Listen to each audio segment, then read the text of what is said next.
Hello மக்களே, நான் உங்களுக்கு கேம் சேஞ்சர். ஜிம்முக்கு போகாம இல்ல உங்க ஹைட்டை இன்க்ரீஸ் பண்ண தேவையான ஒர்க் அவுட்டை வாங்க பார்க்கலாம். ஃபர்ஸ்ட் ஒர்க் அவுட் இந்த மாதிரி உங்க கையை நல்லா ஜாயின் பண்ணிக்கிட்டு நல்லா ஸ்டேபிலிட்டி உங்க பாடியை நல்லா இந்த மாதிரி பொசிஷன்ல ட்ரை பண்ணிட்டு முன்னாடி 5 ஸ்டெப் பின்னாடி 5 ஸ்டெப் ட்ரை பண்ணி பாருங்க.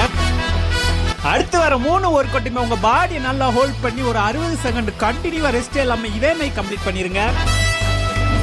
5வது ஒர்க் அவுட் பாத்தீங்கன்னா இந்த மாதிரி உங்க கையை க்ளோஸ் பண்ணி உங்க பாதத்தை தொட்டு இந்த மாதிரி முன்னாடி ஒரு 10 ஸ்டெப் பேக்ல திரும்பி அதவே ஒரு 10 ஸ்டெப் ட்ரை பண்ணி பாருங்க. 6வது ஒர்க் அவுட் பாத்தீங்கன்னா இந்த மாதிரி சைட்டன் பொசிஷன்ல உட்கார்ந்து பாதத்தை ஒரு 3 செகண்ட் தொட்டுட்டு திரும்ப எந்திரிச்சு 3 செகண்ட் ஹோல்ட் பண்ணிட்டு மறுபடியும் இதே மாதிரி 3 செகண்ட் கொண்டு இதே மாதிரி ஒரு கண்டினியூ ஒரு 10 ஸ்டெப் ட்ரை பண்ணி பாருங்க. 7வது ஒர்க் அவுட் இதே பொசிஷன்ல 3 செகண்ட் ஹோல்ட் 10 கம் பண்ணிருங்க. 8வது ஒர்க் அவுட் பாத்தீங்கன்னா இந்த மாதிரி பொசிஷன்ல படுத்துக்கிட்டு உங்க பாதத்தை மேல தூக்கி உங்க கையை வச்சு நல்லா டச் பண்ணி ஒரு 2 செகண்ட் ஹோல்ட் பண்ணிட்டு திரும்ப நல்லா டவுன் பண்ணிட்டு மறுபடியும் இதே மாதிரி ரிப்பீட்டா ஒரு 10 ட்ரை பண்ணி பாருங்க. லாஸ்ட் ஒர்க் அவுட் இந்த மாதிரி ஒரு பார் கம்பியை செலக்ட் பண்ணி அதில் 2 மினிட்ஸ் ரெகுலரா ட்ரை பண்ணி இந்த மாதிரி பொசிஷன்ல தொங்கி பாருங்க.